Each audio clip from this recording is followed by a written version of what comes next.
Bonjour tout le monde et bienvenue sur la chaîne très apolitique de Red Clem le Z. Aujourd'hui, nous allons parler d'individus très dangereux. Des individus très dangereux pour la société, pour la République, la démocratie, dangereux pour tout ce que tu veux, mais surtout dangereux pour les vitres. Je vous propose qu'on découvre ça juste après le générique. Top, c'est parti!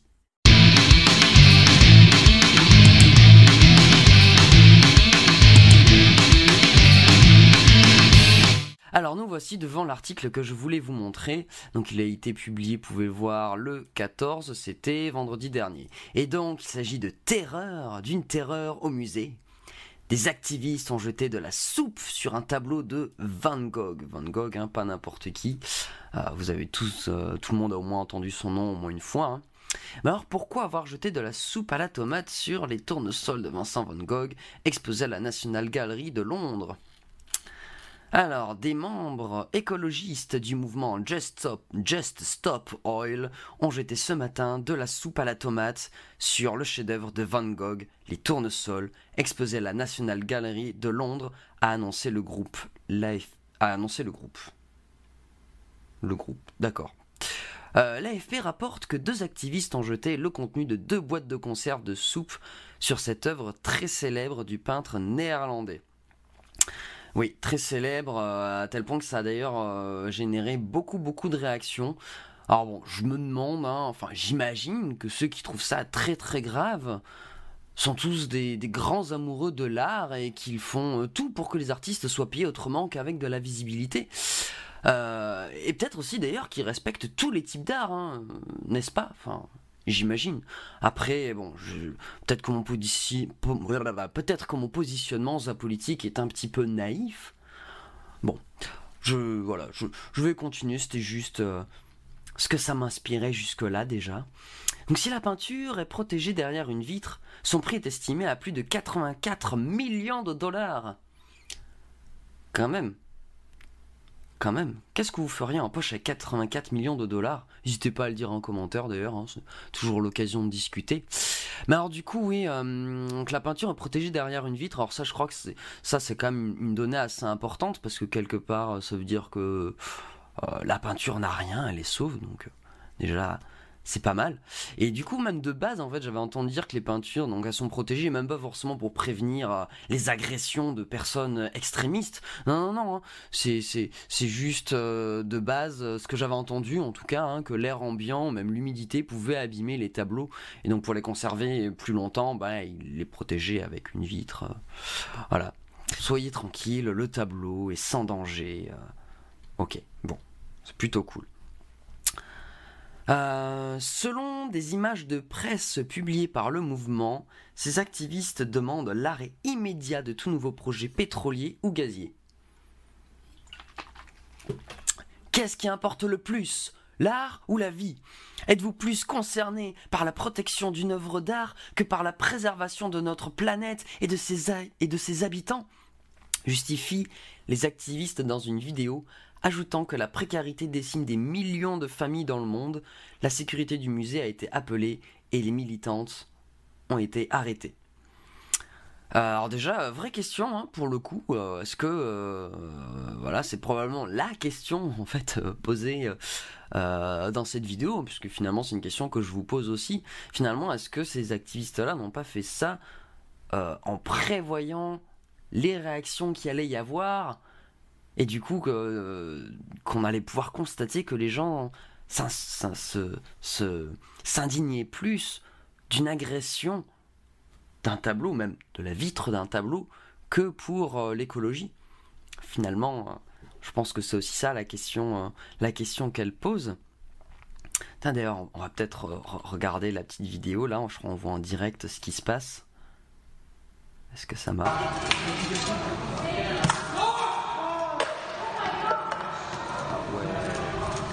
Ils ont bien visé quand même.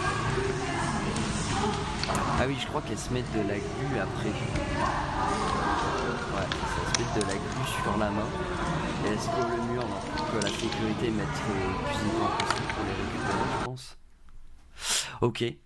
Voilà. Vidéo très intense. Mais du coup, ouais... Oui, en plus, dans la vidéo, ça, on entend quelqu'un appeler la sécurité, mais du coup, est-ce que deux meufs avec un peu de soupe, est-ce que ça met vraiment beaucoup de gens en danger? Est-ce que c'est la peine d'appeler la sécurité? Bon, on remarque, c'est la sécurité qui est habilitée à sortir les gens, je pense que c'est surtout ça. Mais du coup, ouais, on va essayer d'imaginer des choses quand même, parce que bon, c'est bien beau de vous montrer ça, mais bon, faut quand même qu'il y ait un petit peu d'analyse derrière. Moi, ce que je vois quand même, c'est deux filles qui balancent pas n'importe quoi sur la vitre d'un tableau, mais vraiment qui balancent de la soupe à la tomate. Et la tomate, c'est rouge, comme le communisme, comme que de par hasard. Et puis, la soupe de tomate, bah, c'est fait à base de tomates. Tomate qui est un légume qui est principalement consommé par des véganes quand même. Quand t'es vegan quand même, en général, c'est que t'es un peu woke. Enfin, les véganes sont woke. Donc finalement, est-ce que là, on n'a pas aussi affaire à une agression de personnes woko-communistes, de Khmer vert woko-communistes, soyons fous. Du coup, ces deux personnes-là, armées de sauce tomate, finalement, elles sont peut-être réellement dangereuses en fait, peut-être même pour les personnes qui sont dans ce musée d'ailleurs, hein. Et surtout pour les vitres, hein, n'oublions pas quand même, hein. D'ailleurs, je pense que voilà, c'est important. Il faut que nous ayons une pensée pour, tout, pour ces vitres, pour la famille de cette vitre qui a été violentée, et puis aussi pour tout ce que les vitres voient au cours de leur vie, et puis ce qu'elles essuient aussi, et se font essuyer aussi dans le cas présent. Bref, bon après, voilà, ce n'est qu'une analyse avec mon bagage politique qui est ce qu'il est, hein. Je vous laisse en débattre dans les commentaires, hein. Peut-être que mon analyse n'est pas si pertinente que ça, hein, et moi ça me paraît...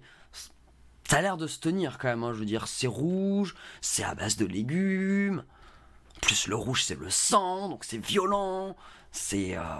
voilà, c'est une agression de personnes woke extrémistes. On va continuer l'article. Bon, de toute façon, on est quasiment à la fin déjà. Donc, ces actes se perpétuent depuis la fameuse start envoyée à la Joconde en mai dernier. Alors ça, j'avais zappé, j'étais passé à côté pour le coup. Donc, c'est pas la première fois que ça arrive du coup, hein. Donc, au musée du Louvre, début juillet, des activistes avaient collé leur corps à des tableaux de la National Gallery et de la Royal Academy à Londres. Fin juillet, d'autres avaient collé leurs mains à une œuvre de Botticelli, exposé à la galerie des Offices de Florence. Il semblerait que le mouvement prenne de plus en plus d'ampleur.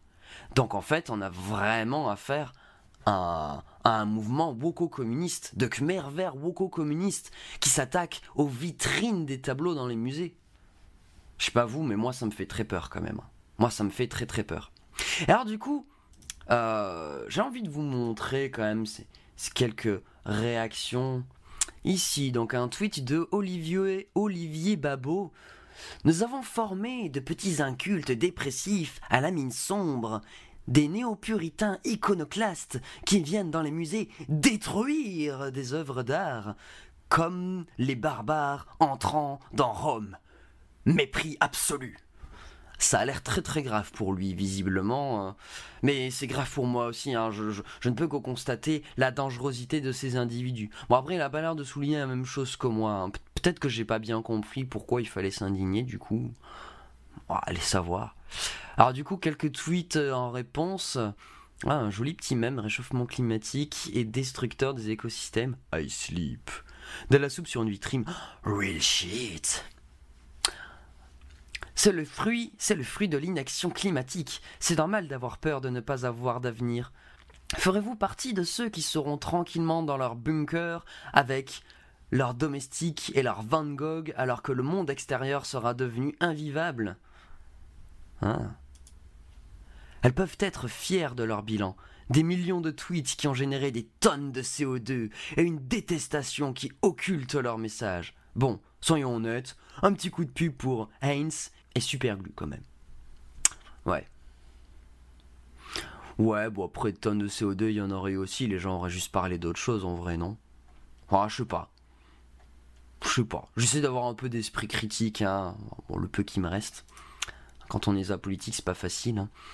Fallait y penser avant de déconstruire le mouton lambda occidental, en fragile sans racines, qui doit s'inventer un truc pour donner un semblant de sens à sa misérable vie sans but ni avenir. C'est réussi, faut assumer maintenant. Alors j'ai pas trop compris c'était quoi son délire.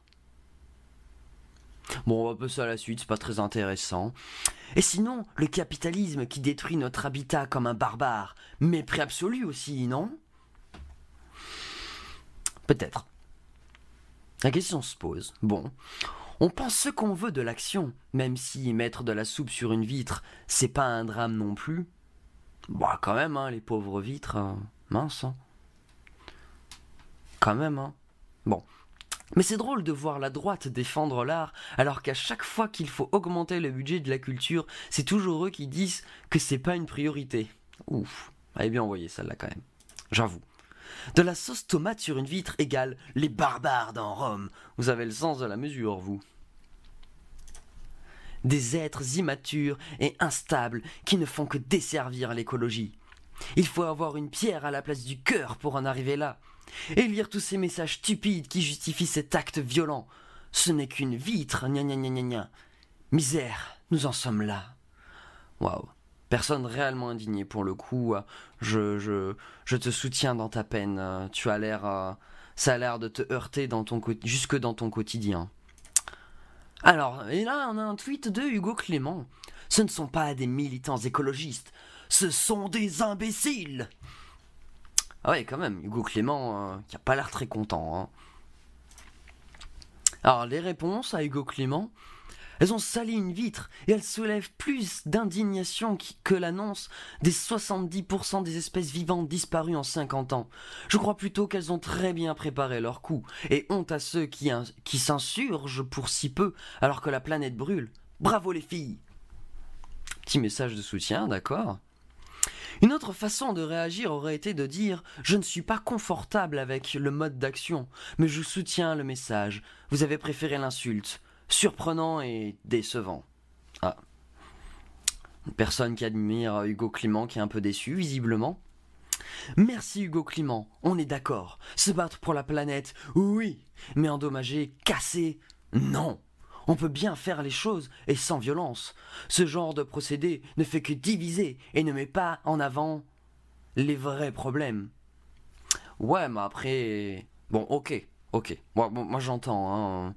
Enfin... Bon, je suis apolitique, après, je suis clairement pas bien placé pour parler de stratégie militante ou quoi. Mais en vrai, est-ce qu'on en aurait parlé si ça avait pas fait scandale comme ça? Ah, le scandale, c'est peut-être aussi un outil de lutte, hein, un outil militant. Après, bon, on aime ou on n'aime pas. Bon, je sais pas. Moi, je pars du principe que si t'es d'accord, bon, même si le mode d'action te plaît pas trop, je sais pas, tu soutiens un peu les gens. Bon après, voilà, c'est peut-être des anti-woke qui, qui tapent sur des woke en se faisant passer pour des woke, hein, allez savoir. Moi je suis pas trop dans leurs histoires, enfin j'essaye de comprendre un peu, mais j'ai du mal à comprendre leur délire quand même. Hein. Alors, oh non, pas toi Hugo. La peinture était protégée, elle n'a rien. Leur but était de montrer qu'on s'indigne pour les mauvaises choses, et ils ont réussi. Ah, pour le coup, un peu basé là quand même, hein, un peu basé. C'est clair, écolo avec des cheveux roses. Ha ha ha, laissez-moi rire. C'est bien ce que je répète depuis des années. Être écolo, ça fait bien sur le papier, mais ça s'arrête là. 2 jours en pleine nature et il pleure. Alors ouais, effectivement, les cheveux roses, bon, produits chimiques, tout ça. Après, bon, on vit dans le monde dans lequel on vit, hein. Enfin, je sais pas, là, on a tous un peu nos contradictions, enfin... Bon, rien n'a été dégradé. Si cette action choque, c'est que ça fonctionne. Ça rejoint un peu le propos basé de tout à l'heure. Depuis quand jeter de la nourriture préserve-t-il le climat? Le choix de l'action est mauvais, très mauvais. Et pourtant, elle voulait dénoncer que les personnes s'indignent plus de cela que de la crise climatique, et même Hugo Clément s'indigne plus pour un tableau que pour la Terre. Et dans les commentaires, c'est pareil. Elles ont parfaitement réussi leur action, c'est assez fou. Bon, encore quelqu'un qui a une compréhension particulière après, et ça se tient aussi. Hein. C'est peut-être pas juste qu'une agression de Khmer vert ou communiste. Hein. Il y a peut-être un réel propos derrière. Hein. De la connerie. Je vais aller chez elles balancer de la peinture dans leur salon pour crier mon mécontentement. Waouh, tant d'efforts. Je salue l'effort. Est-ce que sa teinture de cheveux roses est écolo? Alors du coup, ça me rappelle un mème que j'ai vu traîner sur Instagram. Je crois que c'est une meuf qui s'appelle Hello Grise. Moi, en tout cas, elle me fait rire, donc voilà, je vous partage aussi un de ces mèmes. Je trouve qu'il illustre bien ce dernier tweet. Voilà, en tout cas, c'est la fin de cette émission. J'espère que vous l'avez apprécié, que vous l'avez trouvé cool. N'hésitez pas à donner votre avis en commentaire, hein. Même si tu trouves que c'est de la merde, hein, d'ailleurs, dis-le. Moi, ça me fait du référencement. Je prends aussi, puis ça crée du discours, tout ça, tout ça. Bref, moi, je vous dis ciao et à la prochaine. Oh, et j'oubliais, soyons gentils et câlins si consentis. À la prochaine.